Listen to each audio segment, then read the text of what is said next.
thought I was. Darn it. Okay. Was there anything that you heard like that growing up? It may not be anything negative. It could be something positive. But what was like a family motto or a family saying? And like I said, you can put it in the chat or you can unmute yourself. And let me look here. It is what it is. Yes. Oh my God, Sonia. Yes, it is what it is. I remember. Yes, I heard that too. Another one I heard was if it's too good to be true, it probably is. I used to hear that all the time. So that was something. And these things, believe it or not, they affect what we think. They affect how we deal with things. They affect how we deal with people. They affect how we look at things. If you like, oh, Yolanda, I think we were related because that was my mother. If you like it, I love it. And I knew I was making a mistake, but my ego was like, well, okay. That was her way of saying, oh, yeah. Oh my God, that's so funny. That definitely brings back memories.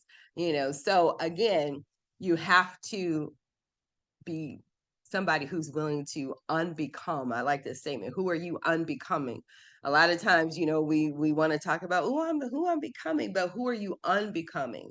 Because change, I personally believe that change always starts with a decision. I don't think that it takes this big grandiose contemplation and thinking, oh, do I really want to change? Am I going to change? It's simply making a decision. And once you make the decision, then you take the actions and put things in place so that you can have that change. But the first thing you have to do, I believe from my experience, is you got to decide who you're not becoming. Who are you unbecoming? It's almost like reverse engineering, because think about where you are today. And I like when it says, when have you taken a look? So if you think about, let me go back here. When you think about today, where you are, something led you. There's a series of events that led you to this particular webinar. There's a series of events and decisions and actions that you took that led you to where you are in your life right now, whether it's good, whether it's bad, whether it's in between. Every action and decision that you've made yesterday and before has led you to where you are now. Those decisions determine what's in your bank account. Those decisions and actions that you've taken have determined the relationship that you're in or not in. I can't even get the words out. The decisions and actions that you have made have determined the relationship that you have with your kids, your coworkers, your business, all of that, and it's very easy to point the finger to someone else, but we always have to take accountability because no one forced us to make this decision or that decision. And so this is why I think it's so important to decide, who am I unbecoming? This is the beginning of the year. Obviously, we're 2 weeks in. And it's great to write down goals and visions, and I'm for all of that. But if you take the same old thought processes and the same old mindset, you're never going to achieve those things that you want to achieve, because that person, those thoughts don't have what it takes to make those new goals and those new visions come into fruition. Because if it did, then you would already have those things. And once I learned that, because I was that person, every year, every 6 months, or every new adventure, I was like, okay, I'm going to do this, I'm going to do that. But I was still taking that same old thinking, that same old thought process. And it was impossible for me to get to where I needed to get to because I was still taking the same old person there. If that makes sense, put some threes in the chat. Y'all going to be putting some numbers in these chats, okay? So you have to ask yourself, who are you unbecoming? So there are 3 things that we're going to cover in this workshop. We're going to cover blocks, money blocks, mental blocks, especially focus on money, because I do that a lot, because money is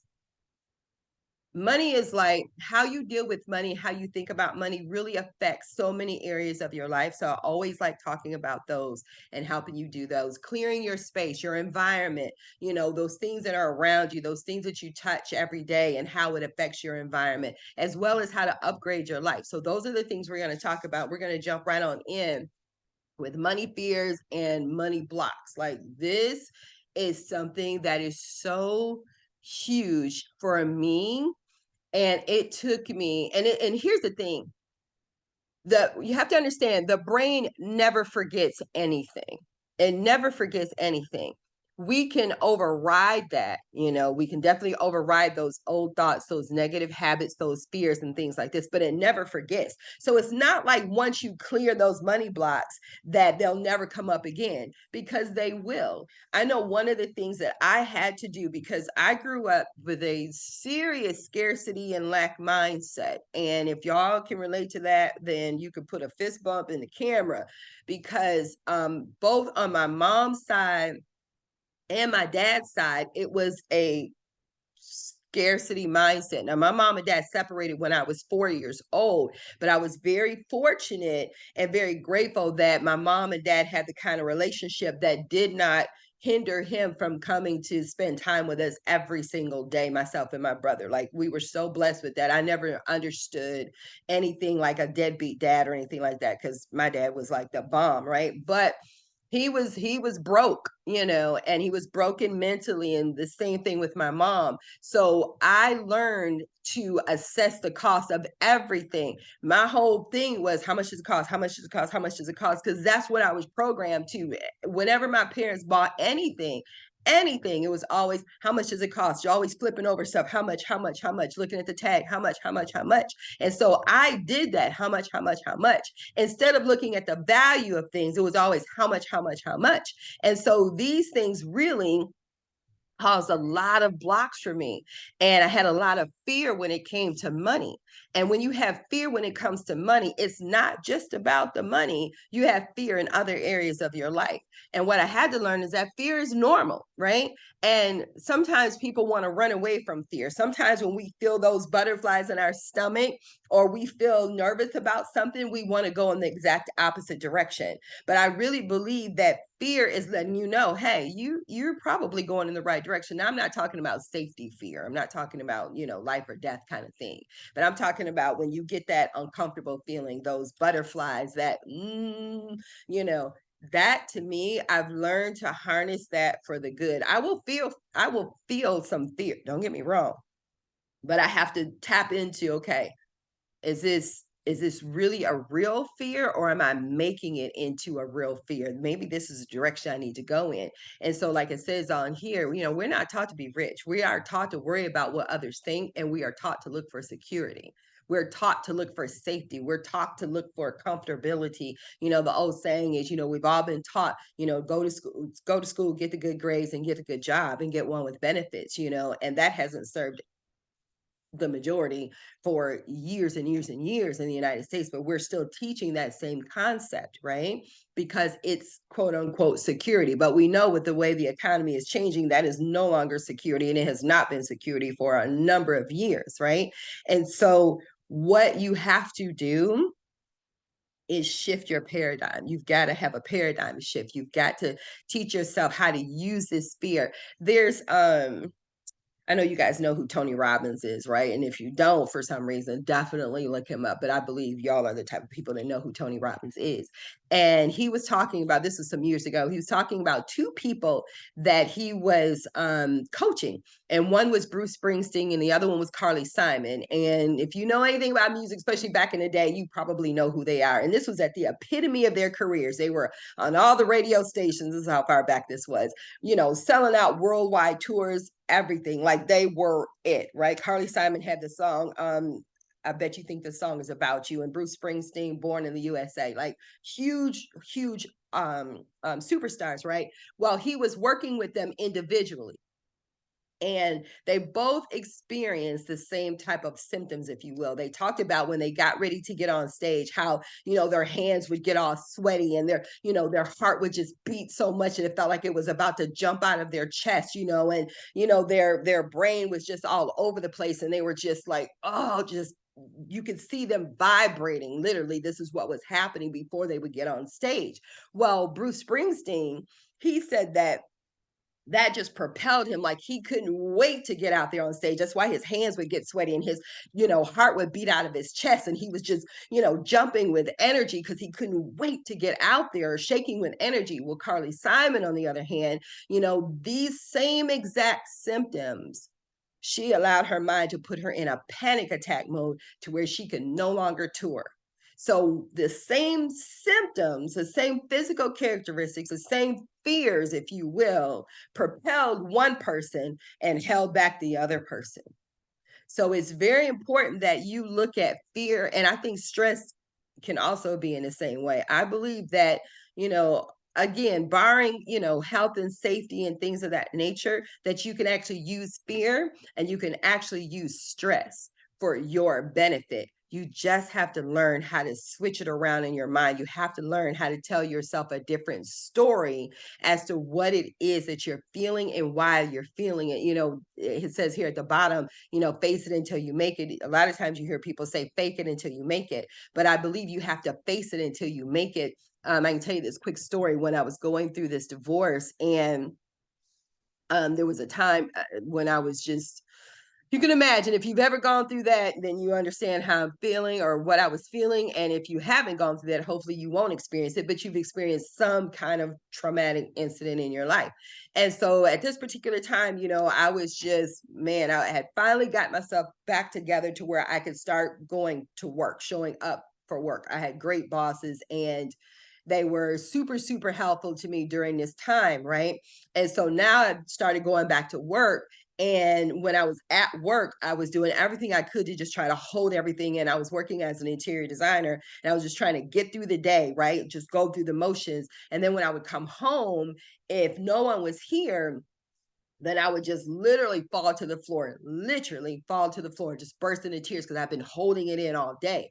And then if someone was here, like at the time, my daughter lived here, and if she was home, then I would just, greet her, go up to my room, lock the door, and then let it rip because I was trying to, keep up that facade. And so one day, she came and she knocked on my door, and I'm trying to get myself together, throwing that water on my face and whatnot. And so she said, when I let her in, she took me by the hand and she, pulled me down to the floor. So we were sitting in front of each other, cross-legged, and she's holding my hands. And so she said, listen, I want you to understand something. She said, whatever it is you're feeling, you need to face it. You need to go through it. The faster that you go through it, the faster that you allow yourself to go through it, the faster you'll be able to get over it. So if you feel angry, express it. If you want to throw something, throw something. If you want to cry, cry. If you want to scream, scream. Do whatever it is you need to do so that you can start allowing yourself to go through it. Now I'm looking at her when literally my mouth is falling open because she was 19 at the time, had never been in a relationship. So I knew that those words were coming to her through her from God. And I never, ever, ever forgot that. And I applied those words really throughout everything in my life, because you do have to face it until you make it. And that's exactly what I had to do. So, like I was saying earlier, thinking about where you are today, every decision, every action you've ever taken landed you here. And how many of you really want something different? If you really want something different and you know beyond a doubt that there is more inside you, put a 7 in the chat, because that's who I'm talking to. Okay. That's who I'm talking to, because this is not for anybody that's just like, oh, I'm okay. Things are, because I believe we have to constantly improve ourselves every single day. We have to, because think about it. We get just this one life in this life, regardless as to what you believe. In this life, we get one. And we get to design it the way that we want to design it. We get to put in the actions. We get to do the things that we need to do. Ultimately, we have no control over whether or not it comes into fruition. I believe that that's truly up to the creator, but we have a responsibility to play full on out and go for everything that we want to have. Because I think it's 50 Cent. I think he said it, get rich or die trying. Now I'm not just talking about that, but I mean like get your life or die trying. Design your life or die trying. That's literally how I look at it. So let's get into these money blocks here, okay? These are common money blocks. And if any of these resonate to you, you can type the one in the chat that you feel resonates with you. There are so many money blocks, but these are just some of the most common ones, okay, that we need to overcome. Because believe it or not, overcoming those money blocks will free you up in so many other areas of your life. Some people like to say money is not everything, and it really is not everything, and it's definitely not the most important thing, but money can really help you with the things that are most important in your life. Because when you don't have any money or you don't have access to money, it affects you in so many different ways. There's so many studies that talk about marriages that have problems and issues, and not just marriages. I think relationships, can have problems because of the money blocks, because of how we view money. I don't mean that you can only have great relationships if you have money. No, I believe you can have great relationships, have no money, but because you have a great relationship with money, it also permeates as how you look at other things in your life because it's a part of who you are. But when you have these money blocks, it affects you in such a negative way. And you may not even realize that it's because of these blocks that you have with money. So, some of the common money blocks, I'm sure you all have already read it. Money is hard to come by. I am bad with money. That used to be something I used to say all the time. I'm so bad with money. I'm not a numbers person. Da da da da da. You have to cancel that out of your mind. I don't need a lot of money. I grew up hearing that I don't want to be rich. I just want to be comfortable, have a roof over my head, clothes on my back, food on the table, and I'm good. I can roll that out of my mouth like that because I heard my mom say that over and over and over and over and over again. And the crazy thing is, we never were comfortable. There were times when it was hard to keep a roof over our head. It was hard to keep clothes on our back. It was hard to keep food on the table. She always managed to do it, but it wasn't until I got grown that I really looked back and go, oh, we were really struggling. Sometimes you don't even know how broke you are as a kid. Most times you don't know. And so, that kind of mentality was in my head. Some people have a money block where they're generous with giving, but they're not good with receiving. I'm gonna say that again because sometimes people get tripped up on that when I say that.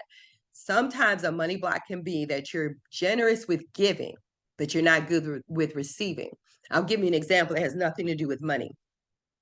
Have you ever found yourself, let's say somebody compliments you on your outfit, like you're looking good from head to toe, or just might be just an outfit that you have on, your shoes or something. Have you ever found yourself saying, oh, this old thing, oh, these shoes, girl, I ain't paid but $10 for these shoes. I got this from there. I've had this in my closet forever. Or, yeah, it would fit better if maybe if I got them Spanx, or, it's a little tight. If I lose a couple more pounds, anyway, you get what I'm saying. We have a hard time receiving compliments. We have a hard time receiving. If you have a hard time receiving compliments, you probably have a hard time receiving some money. You probably have a hard time receiving help. If this is resonating with anybody, put a okay, Sakina, in the chat, right?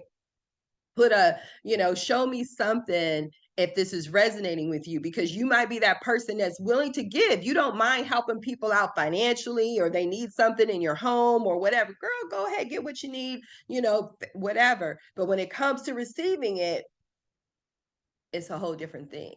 And so it's like you're putting a block on receiving your blessings, receiving your gifts, and you don't even realize it. So when somebody gives you a compliment, just take it without explaining it. Thank you very much. You don't need to explain it. You need to learn how to receive it. And believe it or not, that can be a major, major block in other areas in your life. Okay. That can affect you in your relationship. You might be that person, especially women, where you're giving, giving, giving, giving, and maybe you don't ask for help, or maybe you don't maybe because you maybe verbally you're not like that, but your actions are showing that you don't need help. I got this. I don't need you. That's a whole different thing. That's something that I actually go into much deeper in my full course. I get up in there and that, because that goes to a whole different level. But for this course, literally, you want to flip that around. The more money you have, the harder it is to get to heaven. Money is the root of all evil. I used to hear that growing up, y'all. I used to hear that growing up. Okay. So here we got some worksheets here. So this is where you'll want to take a screenshot, unless you can write really, really fast.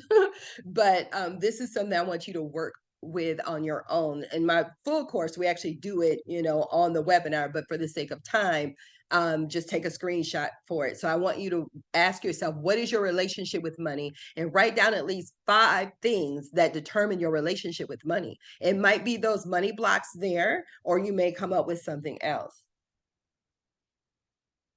Then I want you to write down every negative message that you've ever heard about money. And where did you hear these messages? Was it from family? Was it from friends? Was it from your religion? Is it from society? Where did you hear these things? My father used to say, honey, I'm not made of money. I got to work hard for this money. Money doesn't grow on trees. I always used to hear that all the time. And among the messages that you heard about money growing up, which ones are you connected to? And why do you feel connected to them? And who made you feel connected? See, this is so crucial because we hear things growing up and we're only hearing it from a child's perspective. But we take that perspective with us throughout our adult years. So the way that we think about money, the way that we think about things are based on a child perspective, but it's still locked into that adult mind. And we don't even realize why we're thinking of things that way. There's a story where and you may have heard it, just to give you an idea of how things get passed on from one generation to the next generation, thoughts, beliefs, and things like this without any real valid understanding as to why you think the way that you think. So this was a Thanksgiving dinner, right? And this is a whole family, multi generations. And so everybody's over to this family's home, the mother, the wife, the husband, the kids, the grandmother, and even the great grandmother, I believe, was even at this Thanksgiving dinner. And so, as normal, the wife is in the kitchen, she's preparing the meal. Everybody else is, gathering around, talking and whatnot, and she's getting, preparing the meal. So the husband sees his wife what he's always seen her do, the roast, he see her cut the bottom off the roast and then throw that in the trash, put it in the pot, prepare the food. And so he just asked her, he was like, why do you always do that? I've been watching you cook for years. I've been watching you prepare this roast the same way for years. And I've always wanted to ask, why do you cut the end off and throw it in the trash? And so she goes, I don't know. That's how my mom has always done it. So obviously it's Thanksgiving. So the mom is there. So he goes in the other room, finds the mom, and says, I've been watching my wife, do this to this roast for years. And she said she got it from you. So why do you do it? And she thought for a moment and she was like, oh, she goes, well, that's how my mom always done it. So because it's a Thanksgiving dinner, we've got the grandmother there, right? So now he finds a grandmother who's sitting in her chair in the corner and he asks her the same thing. And so she's looking at him like he has three heads. And she's like, what did you say? And he said, well, my wife, every time she prepares roast, she cuts the end off, throws it in the trash. She said she got it from her mom, which is your daughter. I went and asked her. And so she said that she got it from you. So the grandmother looks and she kind of chuckles. She goes, well, back then, my pot was only this big and I didn't have room for the roast. So I had to cut the end off to make it fit into the pot. So you see how watching somebody do something or hearing somebody say something over and over again, it gets embedded in our mind and we start doing things, we start thinking things, we start believing things without even understanding why we believe those things in the first place. And so this is a lot of times how these money blocks happen. And then as we get older, we add our own blocks to them. So it's very important that you clarify your money blocks and you will find that when you clarify these money blocks and learn how to let go of them and when you clarify them and recognize them, your whole world literally can change just from that. It won't happen overnight. I'll tell you one of the things that I had to do to get over my scarcity mindset, and it's a tool that I still use today because like I said, the mind never forgets, the brain never forgets, right? And so those things will come up sometimes and I have to rewind it and go, not today, right? And so because I was in such a habit of checking the price for everything, how much does it cost? If I was going to take a course, ooh, how much does it cost? If I mean, one of the things when I was married, I was so cheap and we really didn't have any money, but that was a mental thing more than anything else. And my husband was addicted at the time to Mountain Dew. Well, he got Mountain Lightning if I did the grocery shopping, right? I'm like, I'm not paying whatever it costs for that. I'm going to get this 67 cents. And it was a running joke in the family, but it was really my scarcity mindset. Yeah, if y'all know Mountain Lightning, y'all know that's Walmart's brand of Mountain Dew. But anyway, one of the things that I had to do was to get my mind to stop thinking that the only way I could afford something was if I knew what the price was. Okay. So what I did was, um, and this was at a really, really, really low financial point in my life, a really low vibrational point in my life, but I had to get myself out of it. I went to the dollar store back when the dollar store was a dollar, right?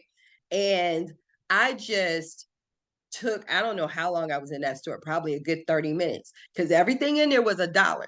So regardless of what was in my bank account, I knew I could afford everything that was in that store because it was only a dollar, right? And I didn't buy anything. But I went around and I picked up everything that I liked without thinking about it, because remember, I'm in a dollar store and remember, I can afford it. And so I just picked up anything that I thought was cute. And I just looked, I was like, oh, I can afford this. I can afford this. I can buy this. I can afford this, because in my brain, I was so used to thinking, I can't afford this. I can't afford that. Oh, that's too expensive. How much they want for that? Da, da, da, da, da. I had to check myself on that not that long ago when I went to go buy some eggs. If y'all seen the price of eggs, you know what I'm talking about. But I had to catch myself because I was wanting to go back to that. Like, I'm not paying. No, no, no, no, no.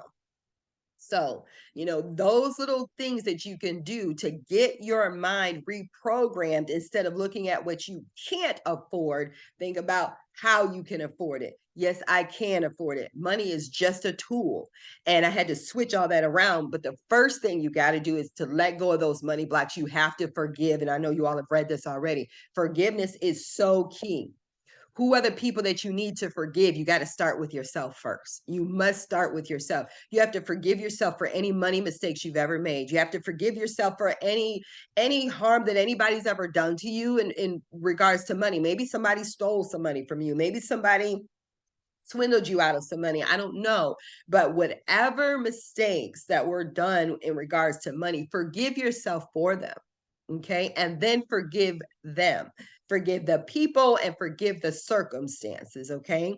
Upgrade your life. Show the world how you want to be treated by how you treat yourself. You have to ask for what you want. You have to go for what you want, but you got to feel it from within. And we'll talk a little bit about that later on. Gratitude. How can you feel grateful and show gratitude every single day? And, obviously, this is talked about a lot, being grateful, but sometimes we forget to think about the little tiny small things, and I really think that those are the most important things. But how can you feel gratitude? It's more than just writing down things in a gratitude journal. You have to feel that gratitude. I do believe you should write these things down, right? So if you haven't taken a screenshot of this, definitely do so, or just write it down. But the feeling is the real secret to being able to change your life, is having the feeling, because you can say all day, I'm grateful, I'm grateful, I'm grateful, but if you don't feel it, it's never going to change. It's one thing to say, I forgive, I forgive, I forgive, but you got to really feel it. And sometimes you got to say it over and over and over. You got to feel it over and over and over, because if it was something to where it was pretty deep, then you are not going to just necessarily feel that forgiveness overnight, and it's okay.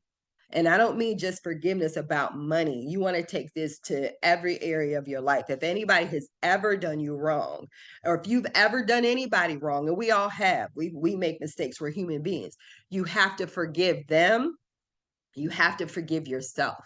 And you have to move forward. You may not, I don't want to say forgive and let it go. That is a part of it, but you have to move forward. Sometimes you can't just let it go right away, right? But you have to move forward from it. I've been, physically abused, I've been sexually abused, and I had to learn how to forgive all of that. I've had, people, quote unquote, take money from me. I've had people do some bogus things to me, business wise, and I had to forgive all of that. I've made mistakes in business. I've made mistakes with people in business. I've done and said some things that weren't cool in business and in relationships and in my marriages and kids and stuff. I had to forgive myself for all of that, right?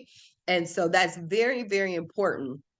You have to allow yourself to forgive. Okay.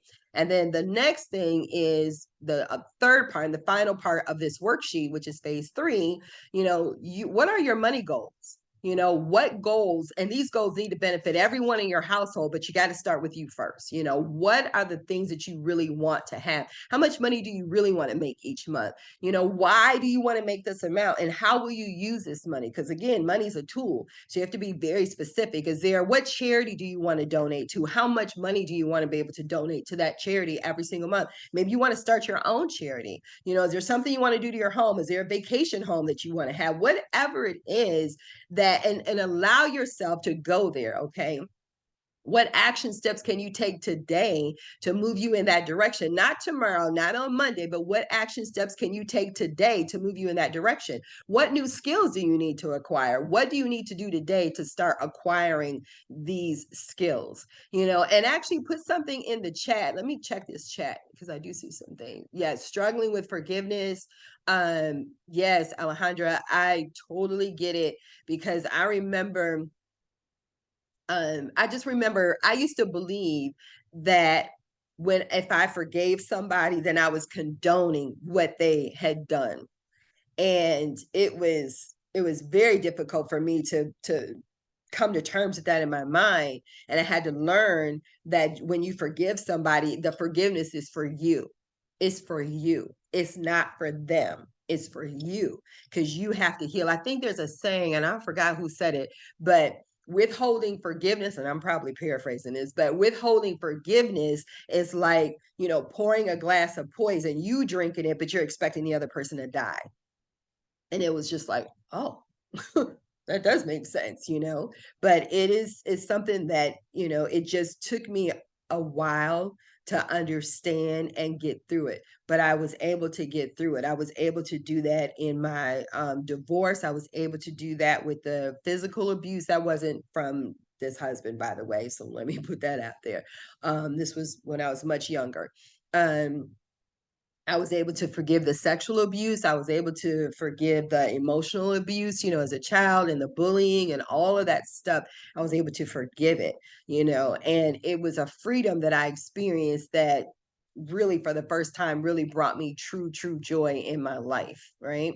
And so here's the thing as well.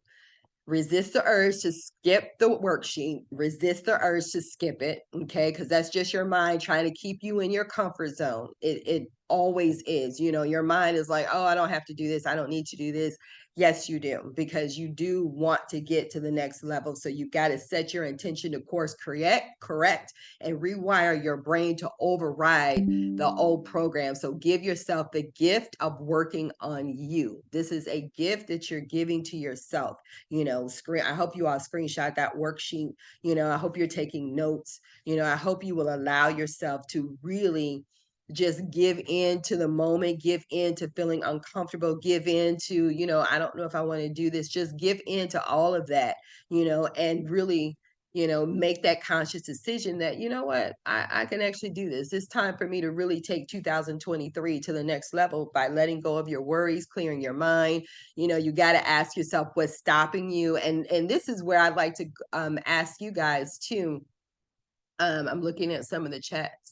It affects this parent. Like, what do you feel is stopping you? Who's going to be bold enough to either unmute yourself or put in the chat? You know, but I would prefer if you unmute yourself so I can, you know, keep up with what you're saying. But if you feel more comfortable putting in the chat, that's fine.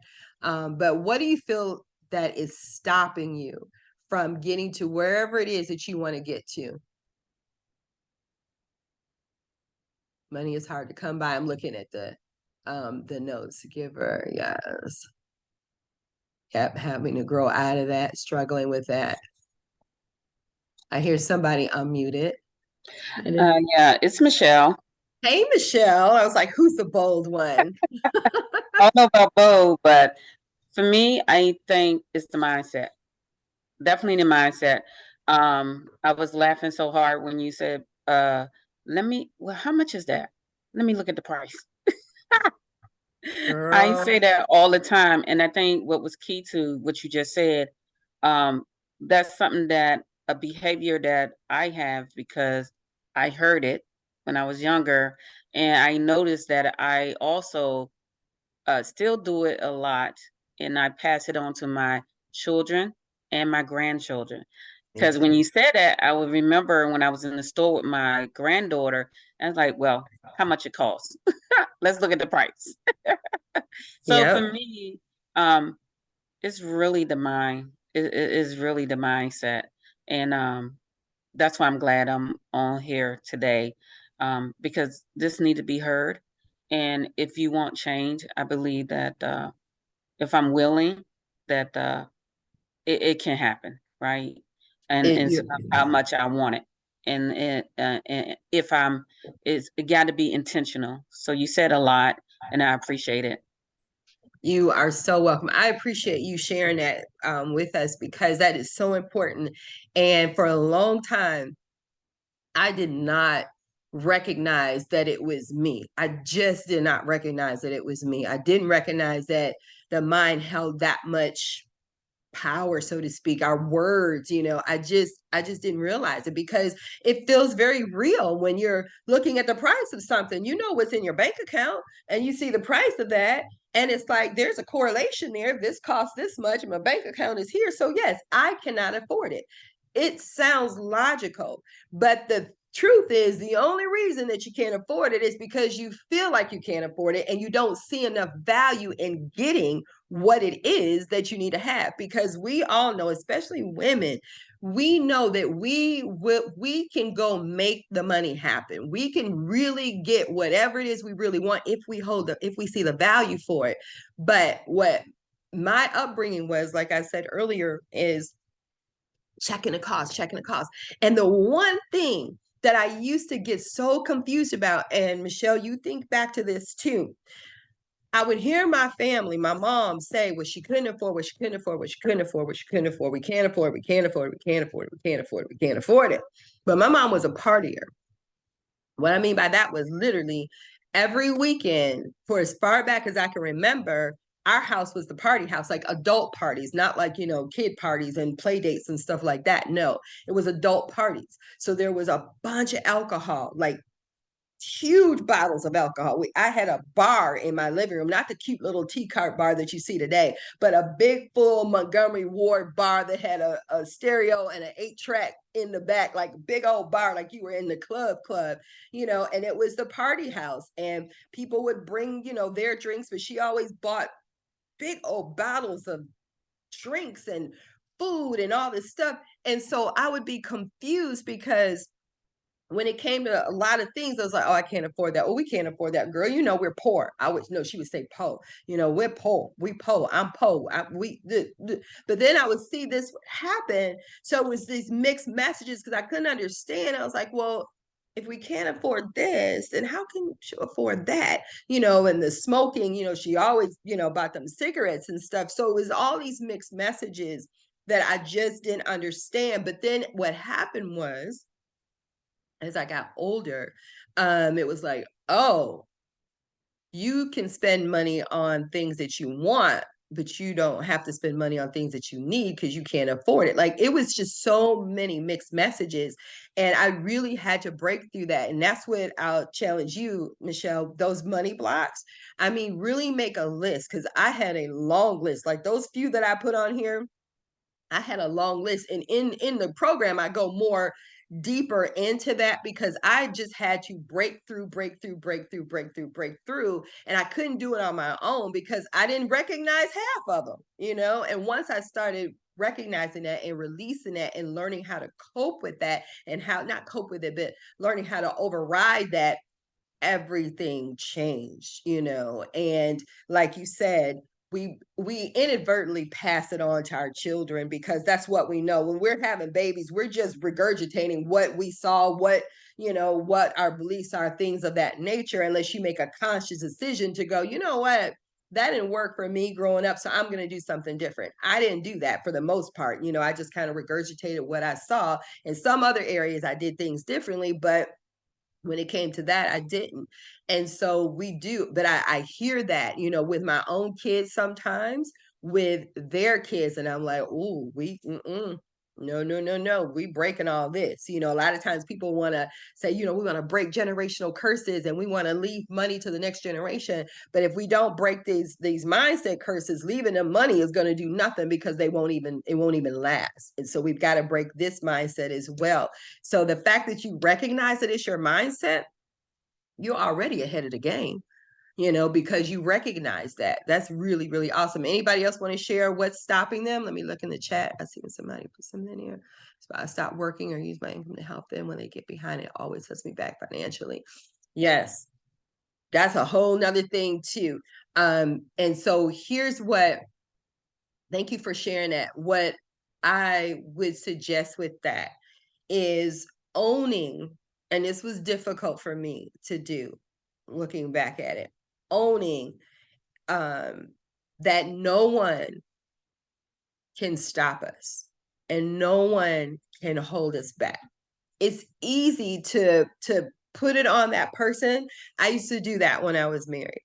It's because of him, different businesses and things. It's because of him. It's his attitude. I don't want to get into another argument, all of these things. But it was really me because I didn't set the boundary. And more importantly, I didn't set the vision, right? We didn't communicate about our vision. Because you think about it, when you're in a marriage or a significant relationship, you got two totally different people that are brought up two totally different ways, right?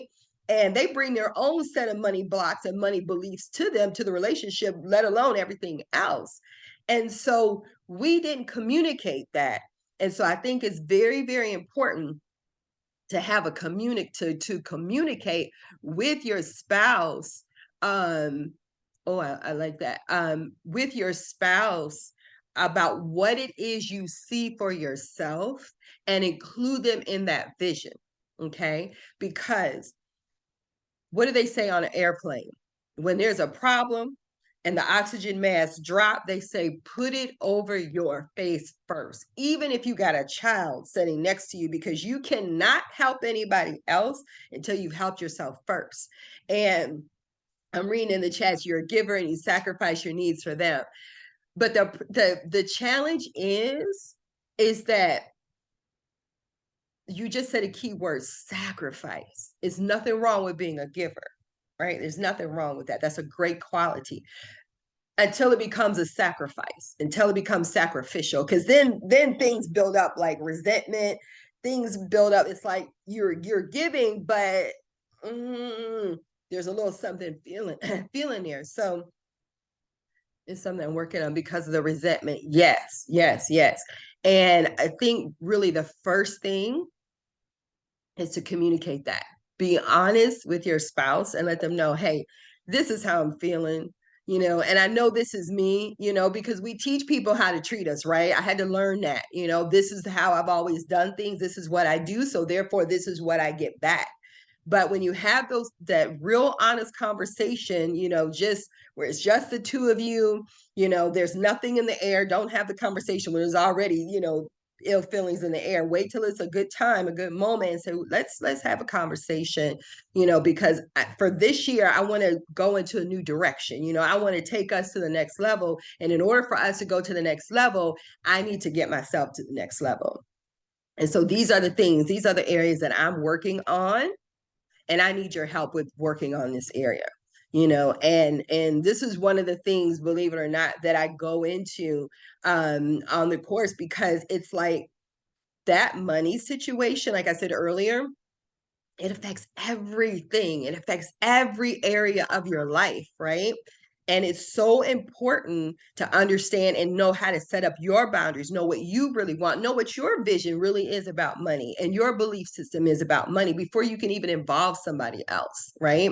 And so you're welcome. And so that's super, super important to do that, to get clear, but definitely have that conversation and let them know, I know in the past I've done this, even if the past was this morning, or yesterday, but now I need to go in a new direction and I need your help in order to do this, because I don't want you to feel like I'm not caring about your needs or anything like this, because I care about you, because I love you, because I want our relationship to go to the next level. This is why I feel like I need to take this next step to work on me. Setting boundaries for yourself and taking accountability for your choices and actions. Yes, being honest with yourself. Y'all are so good. What was stopping me was a fear of doing something different from others. Cindy, yes, yes, yes. Listen, I'll tell you now that there was a time when I was so concerned about how other people perceived me. I was so concerned about how other people saw me and what they thought about me and what they thought about what I did. And it really, really, really took a toll on me emotionally, because I was trying to please other people. I was trying to make sure that their perception of me and how they see me. And this came from my upbringing. I mean, there were just things that, you know, my mom and my family, on both sides of the family, not just my mom and dad, but my aunts and uncles and things had to look a certain way. Like, you have to be a certain way. You have to speak a certain way. You have to make sure things look good on the outside. You don't share anything that's negative, not that you want to put your stuff out there, but it taught me to, focus on how if other people liked me or not, if what other people thought of me. I think I made a post the other day where I talked about, teaching your kids how to like themselves, because we teach kids, make sure you do this. So be nice for the teacher, be nice for this, be nice for that, do this so that, no, no, that's important. But we have to first do what pleases us first. We have to like us first, way before we get on social media to see how many likes we got for this post or that post. We got to make sure we wake up liking ourselves first, right? And so definitely, like you said, what was stopping me? I like the fact that you put was, so I know that that's no longer stopping you, or you're working through that.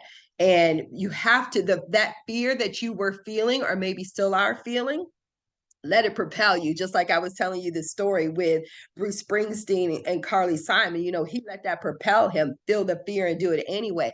Every time I get on stage to speak, every single time, it doesn't matter how big the stage is or how small the stage is. I think the largest group I've ever spoken in front of was 25,000 people. And I remember, and this was after speaking on all kinds of stages, right? And I remember, I was feeling those things of the butterflies in my stomach and the hands, and I could see my fingers trembling a little bit, and it excited me. It excited me. And it excited me because it was like, my goal is to bring value. When I step up to that mic, my goal is to provide value. And I was just excited, like, oh, I don't even know what I'm going to say. And that excited me. So I had to learn how to flip that around and stop worrying about what people were thinking about me. Because that's the only reason why I was so fearful in the first place to speak. Because as a kid, like I told you, I used to get teased and bullied a lot. And it was people were always judging the way that I looked, the way that I spoke, the way everything. It was just judgment, judgment, judgment being put on me from kids at school as well as at home. So I learned early on that what other people thought of me was more important than what I thought of myself. And so because of that, I had to learn how to turn it around. Every time you start a Zoom, yes, Cindy, listen, girl, I was right there with you, and but the thing is, like I said, I want you to can you unmute yourself really quickly? Cindy, I'm talking to. I knew you were going to ask me. I knew You knew it, right? You knew it. So when you do that, let me ask you this. When you're getting ready to do a Zoom, like what are you feeling and what are you thinking? Like maybe before you turn your camera on or before you log in? I just feel very insecure still. I mean, I'll just put it right here about how I look. I feel very plain Jane, and everyone's always so glamorous. And here I am with the dark circles, or I don't really wear makeup, and I'm growing out my hair now. So I'm like, here I am. And I'm like, no, here I am. This is, if you can't look at me, then you don't belong near me. So I just had to get over that now that I'm making video on video and Zoom and Zoom and Zoom daily. It's been I hard. I love that. Now let me ask you this. So, number one question, do you do you love the way that you show up on camera? Do you love, like, not thinking about what anybody else, but do you love the way that you show up on camera? Do you feel your best when you're showing up on camera? You're so funny. Yeah, I do. That's it. I don't know how to say it other than to say it like I do like to watch myself. It makes me smile. It makes I me love that. smile when I watch myself, not in an egotistical way, like, Yeah. look at me. I feel warm and friendly when I watch myself, and it makes me feel good. And that's the number one key, is how you feel, and recognizing how you feel when you show up on camera. And I asked you that because it would be different if you said, I'm growing my hair out, like you said, and the dark circles, like you said, and I just feel, like, I shouldn't be here, and I'm not really happy when I'm on camera. But you said you love the way you show up on camera. You are showing up as you 100%. And when you feel 100% you, that radiates, And so now, when you get to that point and continue getting to that point, because it really sounds like you're there, where you said earlier, if somebody is judging you on there, they don't need to be on your Zoom. If they're Gotcha. if you feel 100% amazing and they're judging you, you got the wrong people on your Zoom. And that's okay if they hop off. That's okay if they don't follow you or whatever, because you're only there for the right people, and the right people will be attracted to you because of you. No matter how you show up, dark circles, salt and pepper hair, which is beautiful, by the way, those dark circles just show, what, I care enough to where I'm studying and I'm thinking, and I might have some late nights, but I care enough about this information to bring it to you on this webinar. And so what if I got some dark circles? You know what I mean? It means because I've been studying all night to make sure I bring you this right information, So I think that's awesome. And, in this society, y'all know, like, man, I'm going to tell you, my kids used to hate when I would have to do like a promo video. And this was some years ago. I'd have to do a promo video because I was going to go to some city or state and speak, and they would want a promo video, right? Oh my God, my kids, Sonia, my kids hated for me to say, here, take this video, because they knew it was going to be no less than 20 takes, no less. Because I would start, no, I don't like that. No, I didn't, no, my scarf, believe it or not, with a scarf, this scarf got to be right. It's just like my hair, right? Or no, I didn't like my shirt. It was ridiculous because I was so worried about how somebody else would judge me. What would they think? And once I got over that and realized, okay, let me show up as me being my best self. It's about me feeling great. Therefore, that's going to come through that camera. And if somebody else doesn't like, my silliness or my quirkiness or my, mixture of Southern and Northern accent, or I'm not saying things grammatically correct, well, then guess what? They don't need to listen to this video in the first place. So that's why I was asking you, how do you feel when you're on camera? And once you lean into that and go, oh, I'm nervous about getting on this camera, and there might be somebody on here who does not like salt and pepper hair. Well, so what? It's okay. Just again, bringing out the best in you, getting excited about it. Like, and I'll tell you, when we started all doing Zooms from home, and I would have my and this is, some of y'all know I have a network marketing business too. And I would do these Zooms and I'd have my pajama pants on, right? And I'd have like a shirt up top, but I had my pajama pants on. And I just caught myself one day, and I noticed my energy was shifting, because for me, I'm doing this Zoom, but I'm looking down in my pajama pants, and it affected my energy. And I didn't even realize it till one day, and I had done a lot of Zooms, you know, and I was just thinking about that. I was like, how can I change my energy? Because these pajamas are affecting me. So I stopped, you know, wearing my pajamas, and I used to anchor myself. There was a certain perfume that I would put on to get ready to get on camera. And it's an anchor, it's a mental anchor. And when I would spray that perfume on me, Michelle, instantly, no matter what else was going on in my life, instantly it was like, let's go, you know? And so I had to do those little anchors until I felt 100% comfortable and confident, you know, with getting on this camera and making sure my energy was right. And that's why, again, Cindy, I started by saying, you know, do you love how you show up on camera? Because that's the most important thing. There are people that, you know, I've had people, you know, throughout the years say some crazy things to me because I've worn my scarf. But most of y'all know, if you don't know, I'm Muslim. And if you took a whole, you know, catalog of pictures throughout over the years, I've been Muslim for over 40 years. I've worn my scarf a gazillion different ways. I've heard a gazillion different comments, you know, good, bad, and everything in between, you know, so I had to get a tough skin, a thick skin to that. But when it came to being more personable and actually putting myself out there, I had to work through those insecurities, you know, and I just decided, you know what?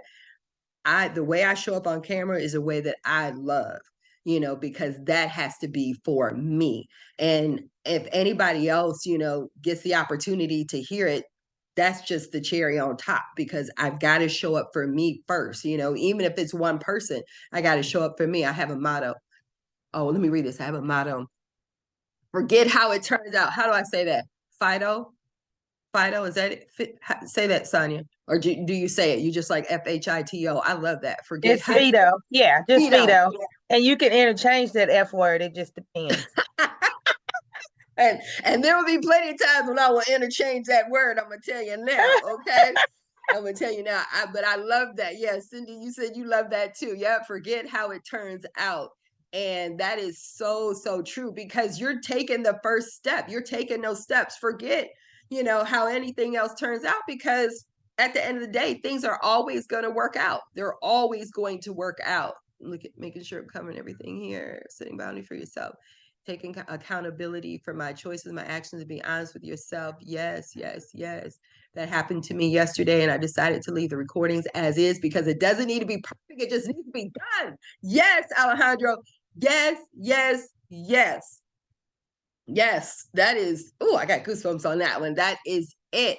There are so many times when I will put those videos out there and I'm like, okay, they'll figure out what I mean. It's done. I'm not recording another video, you know, or this same video over and over. And so, you know, these kind of things, when you can recognize what's stopping you, I think that's half the game, you know, because most people, they're being stopped. They're not moving forward, but they don't even recognize what's stopping them. They want to point to outside sources and not recognize, you know what? I feel uncomfortable when I get on Zoom. Okay, why do I feel uncomfortable when I get on Zoom? You know, I feel uncomfortable. I'm being a giver, but I feel uncomfortable with this, but they don't know why. And they don't recognize that there's something that really is holding them back. Because what do most people say? Oh, it's just the way I am. This is just how I am, you know? And it's like, no, you get to change that. You get to design your life. You get to think as big as you want to think. You know, your life can be it literally can be as much as you want it to be. You can, when I started traveling the world, oh my God, my entire outlook on everything changed. I became so grateful because I saw some destitute places in Belize. You know, I saw some, you know, some children in a school over in Fiji that were just so doggone happy and content. And they had these little bunk beds in their boarding school that were like this, but they were, out of all the places I've been, I'm convinced, and I'm still traveling, Lord willing, but I'm convinced that there are no happier people than Fijian people, like genuine, just amazing people. And it's like, it makes you grateful for every single thing that you have, but it also allows you to see, you know what, there's so much more out there that you can experience. And so we have to think big. We can't think small. I know people that have never, ever, ever, ever left Little Rock, Arkansas. And it's so sad because it's only 100 something, maybe 200,000 people here, you know? So you have to think big. You got to decide, you know, that I'm going to create some new habits, because these bad habits that we have, these old habits, they never go away. They never go away. Our brain is incapable of forgetting habits. Have you ever had this experience where, like when I used to work a job and I used to take this highway every single day, year after year after year after year. I was working 7 days a week. So it was ingrained into me. I would get on that highway, I'd get on 630. Those of y'all in Little Rock, you know what I'm talking about. I would get on 630, hang that right on 430 North, get off on Highway 10, hang a left. Well, when I quit my job, it took me probably a good month, if not more, to when I get on 630, I could be going in a whole different direction, but I would wind up taking an exit, getting off. And I'm like, why am I even here? I don't even work here anymore, because the body, that brain, the body was now overriding the brain. I had developed this habit for so long that my body naturally did it, you know? And so I had to really reprogram myself. Okay, when I do need to take this highway, don't get off on that exit, because that's not even where you're going. And so we have to train our brain to create new habits. And so one of the things that I love doing is teaching people how to clear your mind, set the mood, and clean your space. I am a firm believer that your environment really, really can help you raise your productivity in every area of your life. I believe you're having a clear environment can affect your productivity or your relationship. I believe it will affect your business. I believe it will affect your job. I believe it affects your relationship with your kids, your grandkids, everybody. But you have to get a clear mind first, okay? And in order to do this, this is the part where you really want to get down and dirty in it, okay? Now, y'all know my background is interior design. I will always be involved in interior design to some extent. And I believe that your home should rise up to greet you. I believe, like some of you, if you got on early, before we actually started, Cindy and I were talking about, because Cindy collects this beautiful sea glass, you know, and like she's blessed to live right there by the ocean. So she's able to collect this beautiful sea glass. And she was just talking about the natural things that she has in her environment, because they should bring you joy. Like, I don't believe that you should have anything in your house that does not bring you 100% joy. I mean, a fork. I mean, a spoon. I mean, everything. Because again, you only have one life in this life. It doesn't mean that it has to be expensive or extravagant, but it should be something that truly brings you joy. Like, I used to have a hard time when people would give me stuff that I didn't like a gift, you know?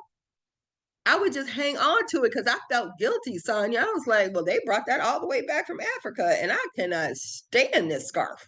You know, like this, I don't even wear it. It's just in the closet, you know, or, you know, sometimes kids buy you stuff and you just like, what were they thinking? Do they not know their mama? You know? And you keep it like, oh, that's so cute. Da, da, da, da, da. You know, you keep it for a little while, you know, but I had a hard time letting go of those things because I felt like, you know, that was wrong for me to do. And I was being ungrateful and da, da, da, da, da. But every time I saw that, I was just like, oh my God, you know? So I had to learn it's okay to let go. It's okay to, you know, because you received the blessing already from that person because they thought enough of you to buy you the gift. They've received the emotion of giving you the gift. So they're happy about they gave you a gift. You received that gift. Now you can let it go. You know, you can let it go. You can really pass it on to someone else and they'll be fine because they've given away stuff that you've given them, you know, most times, 9 times out of 10, you know. So what you want to do is you got to clear your mind. And I used to try to do this decluttering thing when I had a gazillion things going on and it never worked. So I literally put it on the calendar and I want you to start small, okay? Because sometimes, you know, like me, the point that I'm at now, I can do my whole house in a matter of hours. I can declutter everything, right? But I had to start out small. And the first thing that I always tell people, start out with your purse or your wallet. you know, because you got a bunch of receipts in there, you got a bunch of ticket stubs, you got your money all crumpled in there if you carry any cash, you got your cards in all disarray. And so what happens is every time you open that wallet, every time you open that purse, you see nothing but clutter. You're like, I don't know about y'all, but I used to take pride in this. I used to take pride in, you know, girl, I got everything in this bag. I got what you need. I got everything in this bag. It's all at the bottom of the bag, but I got everything in here. Like, why was I taking pride in all that? But I used to do that, right? And so you want to literally start there. You know, if your purse and wallet is already in you know, in good, what's the word I'm looking for, is good, then don't start there. Move up to the next phase, you know, start with your car. I was that person that said, oh, excuse my car, it's my office. Oh, excuse my car, you know, I got kids. I would make all kinds of excuses, you know. I had that big old minivan, and Lord knows what I would find at the back. I'm like, how did they get this? When did they have a whole pizza in the minivan? When, you know, all this stuff. And I would use that as excuses, you know, but start there. You know, start with that wallet, start with that purse, make an appointment. I'm going to take 15 minutes to clean out my purse. You know, I would have to do it every week, literally, because I just kept piling it up, piling it up. So when I started every week, it would be on my calendar 15 minutes, I'm cleaning out my purse. You know, 1 hour a week, I'm cleaning out my car. You know, so literally make an appointment. That way, nothing else gets scheduled. You're not trying to just half do it because you're trying to get it in while you're doing other things. You got to set your intention, set those boundaries, let your family know what you're doing, get you some fresh air before you get started. Like when I'm clearing out my house, y'all probably grew up like this, right? If your moms did it, you know, the music was on, the doors were open, the windows were open, especially when it came to spring cleaning. But for me, when I'm getting ready to do something in my house, I'll go out and sit on my porch for just a few minutes, just to get some fresh air, even if it's really cold, because I need to clear my mind.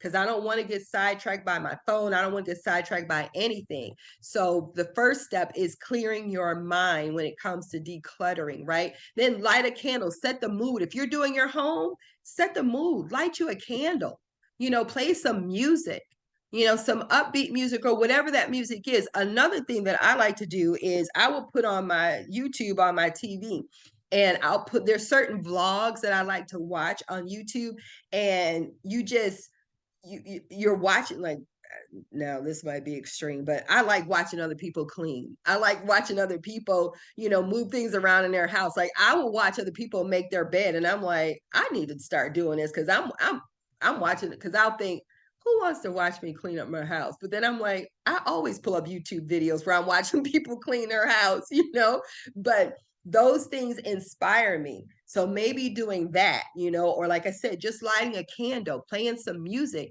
and starting with one area. If you have, you know, typically people say a junk drawer. I think nobody should have a junk drawer, but you may have that drawer that has that miscellaneous stuff. Make sure it's organized. I like a couple years ago, I cleaned out my garage. Now I clean it out more regularly than that, but this time I hadn't done it in a long time. I had 8 tape measures, I had 5 drills, I had all this stuff that I just kept rebuying because I couldn't find the ones that I had. It was ridiculous, right? So set the mood for what you're about to declutter. Set your intention, set that appointment. You know, a cluttered space has a negative impact on your productivity in all areas of your life, because what's cluttered on the outside is just a reflection of what's going on the inside. It's just a reflection of that. I can remember when I was married and I would come home. Now, I, you know, was working in design, so I'm seeing design all day long, whether I'm doing people's homes or, you know, something going on in the store, but I'm surrounded by great design all day long. And when I would come home and I would see stuff in disarray, oh my God, it would be so frustrating to me, and it would cause an argument between my husband and myself, you know, because I couldn't separate what was happening, but I didn't realize that I hadn't really created a great system here. He grew up in a completely different way. Like he didn't care how the situation was or what the house looked like, right? And so, but what was really going on was something much deeper than just the clutter that I could see. But I didn't want to address that. I didn't want to address those deeper issues with he and I. So it was much easier for me to argue about the dishes in the sink. or, this mess on this table. So again, a cluttered space has a negative impact on your productivity. So when you have that clear space, when you clean that space, when you've actually, let things go. Get those things away from you that don't serve you. If it doesn't bring you joy, there's a great book by Marie Kondo called The Magic of Tidying Up. It's an incredible book, you know. And what I found was that I had attachments to a lot of things and I had to let it go. And I love all these things that it says up here because it's so releasing. When you have your purse cleared out and you've gotten rid of things, when you got your finances in order, your taxes in order, your junk drawer in order, when you walk in your house and soon as you open that door, like you want to feel joy, like you want your home, you want to love being home.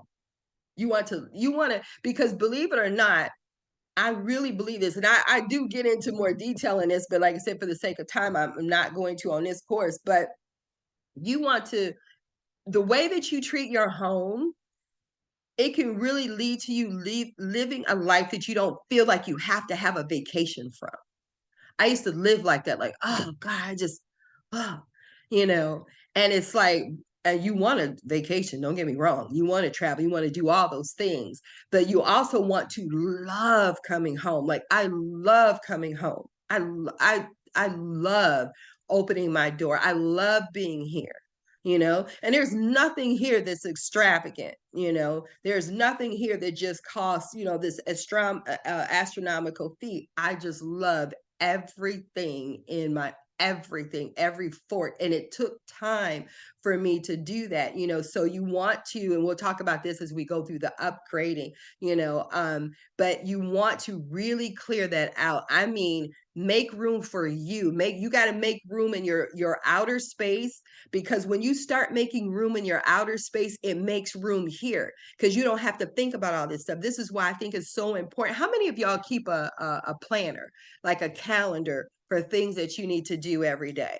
And I've started and stopped planners so many times, right? But I have found that when I put down things in my calendar, family things, business things, all of that now, and I do it, for me, it works at night, because now I'm not going to bed with that stuff on my mind. I'm not thinking about what I got to do the next day because I already wrote it out.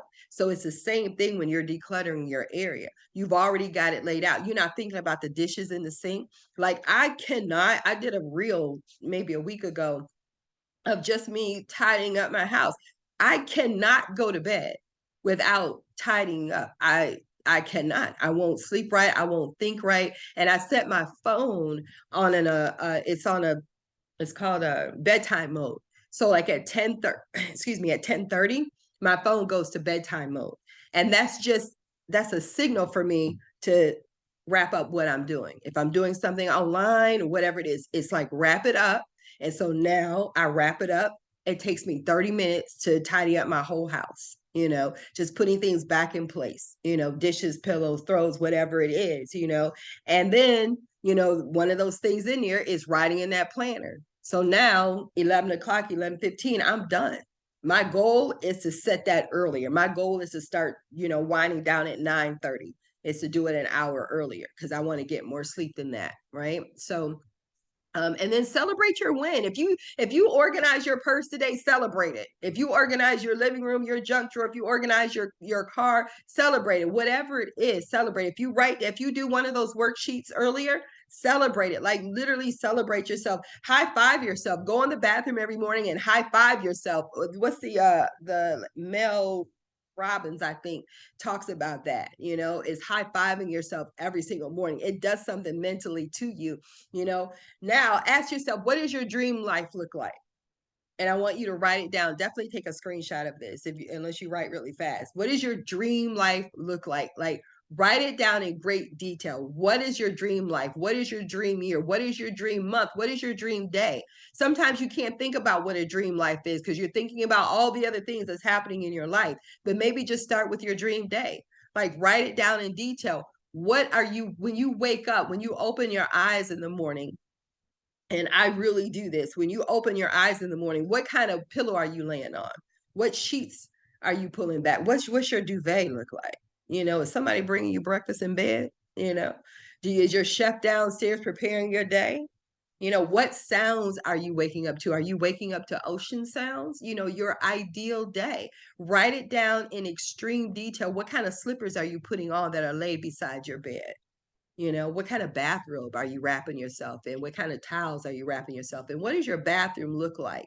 You know, what is your kitchen look like? Like every detail about your dream day. What is your day? Are you vacationing that day? Are you inviting people over that day? If so, what are you preparing for them? What are you doing with your grandchildren that day? What are you doing with your children that day? What are you doing with your friends that day? You know, what, or if you don't want any of them around, that might be your dream day, just to be alone. Okay, what does that look like? Okay, so write that down and ask yourself, what do you really think of yourself?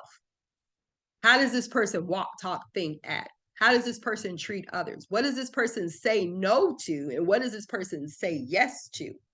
You know, who are you in your ideal self?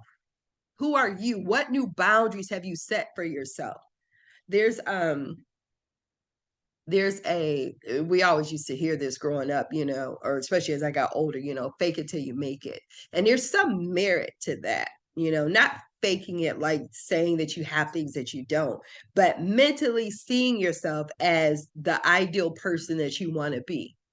And then there was a saying back in, I want to say the 90s, and it was like all on t-shirts and everything. And it was like WWJD, what would Jesus do? Some of y'all may remember that saying. It was everywhere, hats everywhere. You couldn't go anywhere without seeing WWJD. And people did that, you know, that believed in Jesus as God, or however their spirituality was or religion was, as a reminder, like, check yourself, you know, what would he do in this situation? So maybe do yourself that way. What would your ideal self create? A persona? You know, Beyonce's got Sasha Fierce, you know, who is your person? You know, who is that person for you? And then ask yourself, how would they, when they're in the store, when they're, you know, looking at different things, like what Michelle was saying earlier, when they're in the store, how would that person constantly look at the price of everything? Would that person constantly second guess themselves? Would that person be uncomfortable? Would that person, what would this person do? How would they walk? How would they talk? How would they think? How would they act? How would they treat other people? You know, sometimes I've certainly been guilty of it. I could be caught up in my own world and I can find myself being short with somebody, you know, and I had to check myself. Oh, no, no, no. That's not not this version. That's not how this person treats people. You know, you treat people with kindness, with respect, no matter what's going on in your head. Don't be short with people. That's not how this person would be. Okay. So definitely be very mindful of that as well. Now let's get to the last part of this workshop, and this is the upgrade. And this, I think, is so fun because you get to actually decide and upgrade yourself to on whatever level that means to you. You know, maybe having a Spanish villa, you know, with this car, maybe that's not your ideal thing, and that's okay, because upgrading your life means so many different things to different people, right? But these are just some things that I thought was so fun. I was like, oh, I need to put this in here because this is fun. But what about if you just dreamt? What if you could, you know, just take a handful of money and it just all, you could just throw it all up? Like what would that look like? What would that feel like? Most importantly, you know, how you, and I love, love, love this saying, you know, show the world how you want to be treated by how you treat yourself. Show the world how you want to be treated by how you treat yourself. What things can you do to start upgrading your life? Start with something small. I want you to, I think it's only women on here. Okay, good. But start to think about, like, right now, and you ain't got to say, but what kind of underwear you got on? Okay. Do you have the package from Target? Or did you go, you know, and buy something specialty? You know, do you just grab the package of 10 draws plus 2 bonus free or whatever, you know? Or do you actually take the time to buy you some really nice panties? They might cost you an extra $5 more, but you know, start upgrading that, because you, believe it or not, and y'all know what I'm talking about. If you've had some, you know, back in the day when Victoria's Secret, I used to think was the stuff. Right now, it's just, I don't know what's going on with that store, but you know, but when you had on a really pretty bra, really nice bra, you just you just felt a little different. Your shoulders were a little, couldn't nobody see it but you just felt a little different. And sometimes we get into that rut where we just throw on anything, right? We just grab anything. Oh, I need a new bra. Let me just grab this. But upgrade your pajamas, you know? Are you just sleeping in that old oversized t-shirt? You know, some of y'all got your pajamas on now, right? You know, but did I call you out? Ooh, you know, but think about that because you don't have to upgrade by, you know, going out and going, you know, living above your means, you know, but you could just start with something small, you know, your silverware. Do you have a really nice set of silverware, or are you just grabbing stuff that you've had forever? You got, you know, 5 forks and 3 spoons, and you're missing a couple of knives to it, you know? Because this is something you're touching every day. What about your cups, your glasses, your toiletries? You know, do you have like a real nice moisturizer for your face? Or you just grabbing that bottle of lotion like how I used to do that body lotion, that Jergens, throwing it on my face. People used to ask me for years, you know, what do you do for your skin? It was bragging rights. Girl, I don't do nothing. Soap and water. That's it. I ain't got time. I ain't got time. I ain't got time. How do you not have time to clear your face? You know what I mean? But that's all I did for years. And when I actually started getting skincare, I was like, oh, it's not so much about the skincare as it is about just taking those extra moments for yourself to really take care of your skin. You know, so what type of toiletries, what type of lip gloss are you getting? The Wet and Wild from Walmart if you wear lip gloss or lipstick? You know, just up it a little bit. You know, your sheets. What kind of sheets are you laying in? You know, is it the mainstays from Walmart? Y'all know I know a lot of Walmart stuff because I done been there, okay? You know, but could you just upgrade them a little bit? Your towels. Do you have, you know, a matching set of towels? You know, I was listening, I was in Walmart yesterday, as a matter of fact, and there was this couple, and I heard them talking. They were in the towel section, and I heard them talking, and the wife, she wanted the cheap towels. And the husband, he said, I don't want these cheap towels. You know, I want to get them more expensive because you know Walmart's most expensive brand, I think, is Better Homes and Garden, right? And so he said, I want these more expensive, you know, towels. And he's like, these are $10 a towel. I want those. She was like, but I don't want to spend them. I was listening to the whole conversation, right? They had no idea. She was like, but I don't want to spend that, you know?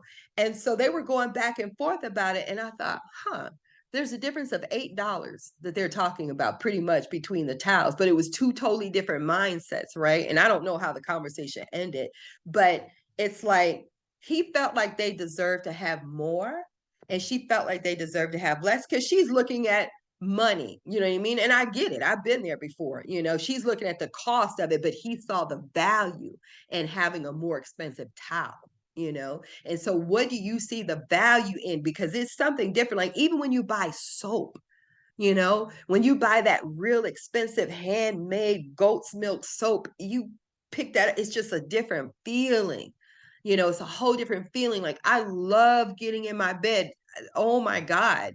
Like I love getting in my bed, you know, and it's because everything on my bed, I love the sheets, the duvet, even though I've got 2 comforters inside this duvet and it gets twisted sometimes, but it's a whole nother thing. But the shams, all of this, you know, you want to really love it, you know, and so upgrade in those areas. And then as, you know, as your money grows, then upgrade a little bit more because now you're putting out there, yes, I deserve to have nice pajamas. I deserve to have nice underwear, you know? I deserve to have nice dishes. You know, you're not going in debt for these things. It might be just upgrading one plate at a time, one fork at a time, one set of pajamas at a time, you know, but you want to start upgrading because this will allow you now, to look at yourself as somebody who deserves this. Like, I love this. It says you must make a complete and total identity switch in order to get something different. But if you don't or refuse to allow yourself to make that switch, you will always settle for what's easily and readily available, even when you know it's not what you really want. And you'll do this in relationships. I've been there. I've done that. You know, just settle because it was too hard. I was more comfortable. Oh, what was it? It was something I was looking at. the other day, I can't even think of what it was now. I can't even think what it was. And it was at the store. And it was something in the, oh, as I know, as a matter of fact, it was the butter. It was the butter. And it was myself and this little old lady next to me. And we were trying to look for the butter because it was, you had all kinds of butter there. And so I knew which butter I was looking for. It had the olive oil mixed in it. And she was looking for the same thing. And we were looking and I was like, man, I can't find it. And then she triggered me because she was like, I can't believe that this is $5, And I was like, oh, I know. And so now we're having a whole conversation about this $5 butter. And I went for the cheaper one because she reached for the cheaper one. And I was just like, and I put it in my cart. And then I walked off and I was like, let me go back because this is not even the butter that I want. It was just comfortable at the time because I got into the conversation and she triggered my scarcity mindset. And I was like, oh no, I don't even like this butter. And I know it's $3 cheaper, but I went back and I got what I really wanted to have, and it wasn't even about the money as much as it was about the way that I was thinking. So again, allow yourself to say, you know what, I'm going to just change my identity. Who says you have to be the way that you are? You can, if you read this book, and I'm going to give you a book list here in a minute, but if you read this book called Breaking the Habit of Being Yourself, you can change your entire personality. I didn't know that. I thought that once you are the way that you are, because I heard that all my life, well, this is just the way that I am. Either you like it or you don't. Like I used to hear that growing up. So I didn't think you could change it, but you really can change. You can do a total identity switch. It's you, it's your life.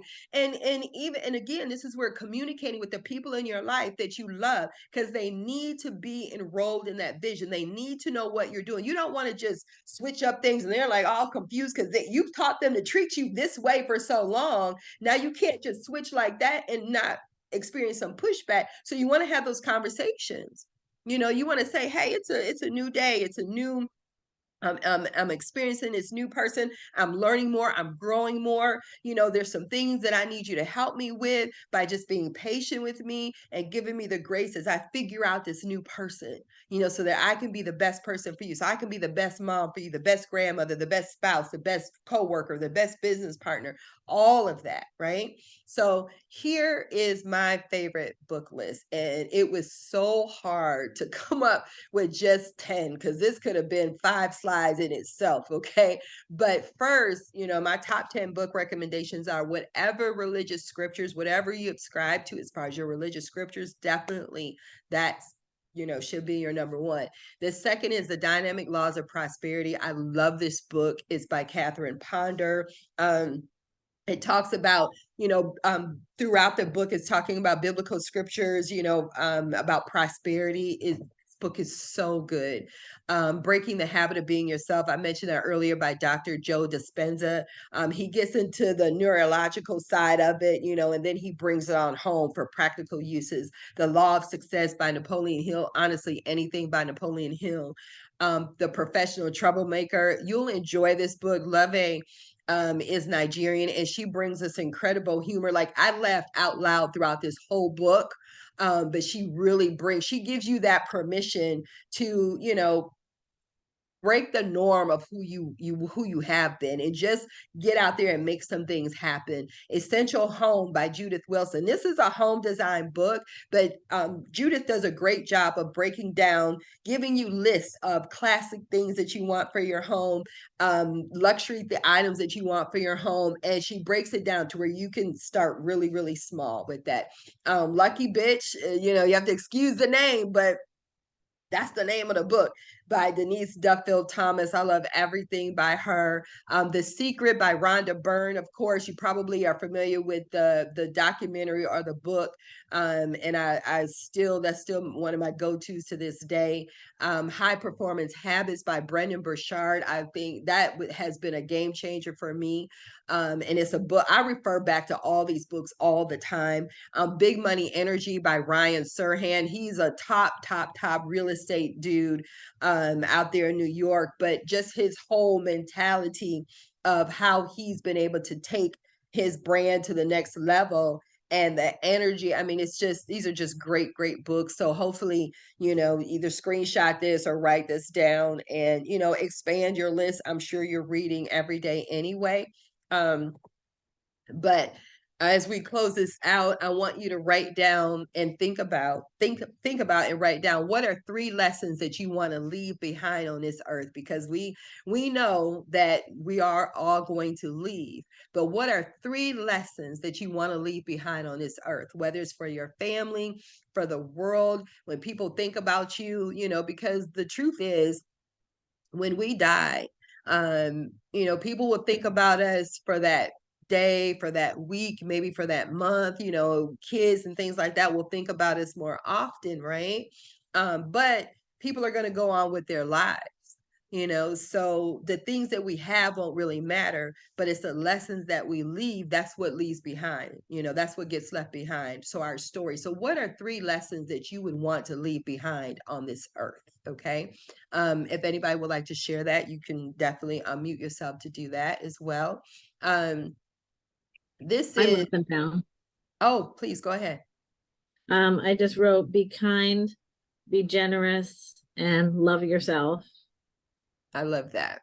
And Mhm. then take that even further, saying how you can be kind, because you're teaching the lesson, how you can be kind, how you can be more generous, Mm. explained it, like write that down, how you can do these things.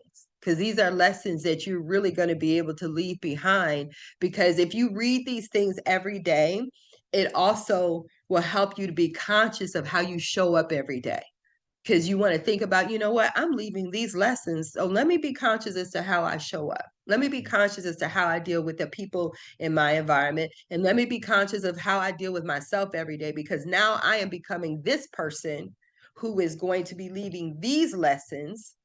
So how would that person, going back to what I talked about earlier, how does that person walk, talk, think, act?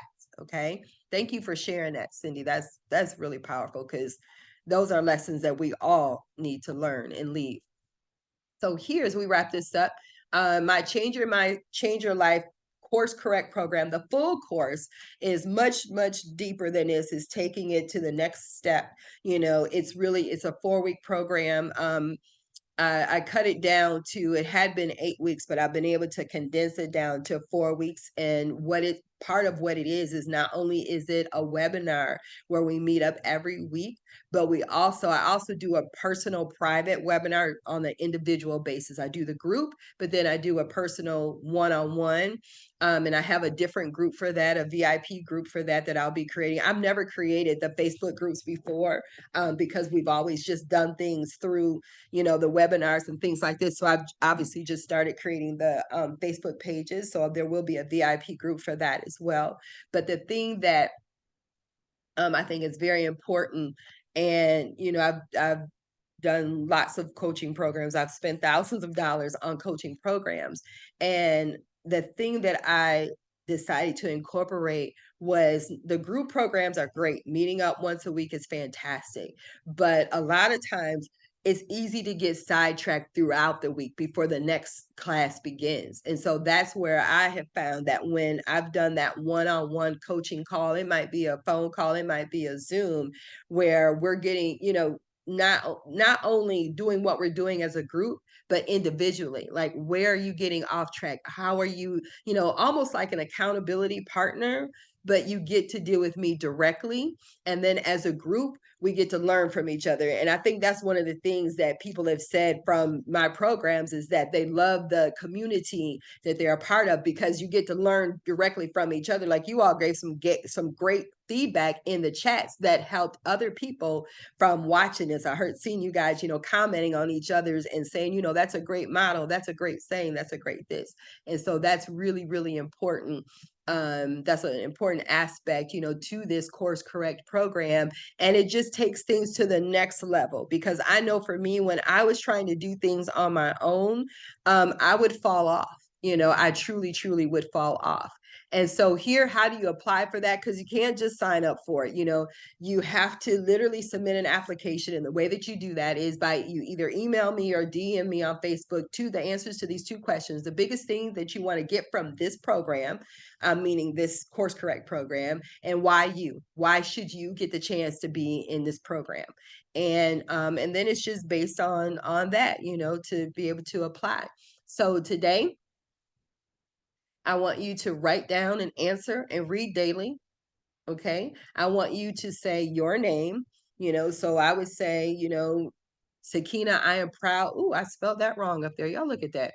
I am proud of myself that today I do, whatever those things are. It might be 5 things, it should be at least 5 answers to each question. What are you proud of yourself that you've done today? I'm proud of myself that I got up and got on this workshop on a Saturday morning when I had a gazillion things that I needed to do. That might be one of the first things you say, but write down 5 things that you're proud of that you've done today. And you may do it at the end of the day, at the same, and address yourself with your name, Sakina, I forgive myself for, and take it all the way back.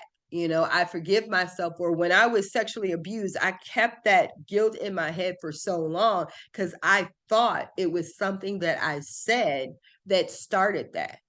I thought it was my fault. And I think that's common for anybody that's ever experienced that. But I embody that. I thought it was my fault. So I had to go all the way back to that, to where I was 7 years old when it started. And I had to forgive myself for that. I had to forgive myself for, all kinds of things. And so, write down 5 things that you forgive yourself for, and take that, like I said, you can take that all the way back, or you can just do it for that day, because nobody's perfect. We make mistakes all the time, but you got to forgive yourself for that. And then write down what you are going to commit to.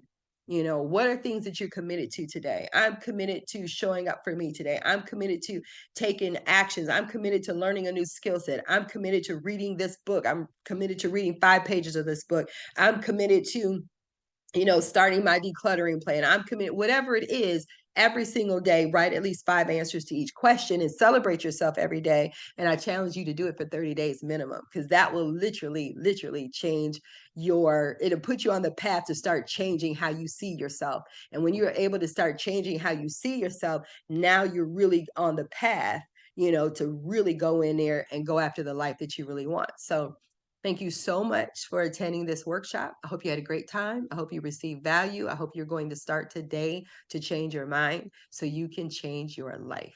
And I really, really appreciate you guys for this time with me. And the feedback that you all gave was absolutely amazing. I love, love, love that. You're so welcome. Thank you. I'm seeing you in the chat. And if you have anything that you want to say right now that you feel like you didn't get covered, or a question that you may have, or something that you may be dealing with, feel free to unmute yourself and we can go over that. And if not, I will close out this workshop. Y'all are good? I'm seeing thumbs up. Y'all are good? Awesome. Awesome. Awesome. So again, thank you so much. And I will be in touch. I will still be in that group. I'll still be putting things in that group. So feel free to stay in that group, because I'm going to definitely expand that group. And I appreciate you all participating in that group. Michelle, like I said, that video put a smile on my face this morning. I was like, yes, so I will talk to you all soon. Thank you so much. And definitely keep me involved with the things that you're able to gain from this workshop and things that you're able to do. And if you do want to apply for the Course Correct program, then like I said before, just email me and DM me and we'll go from there. Okay. Bye, guys. Bye. Thank you. You're welcome.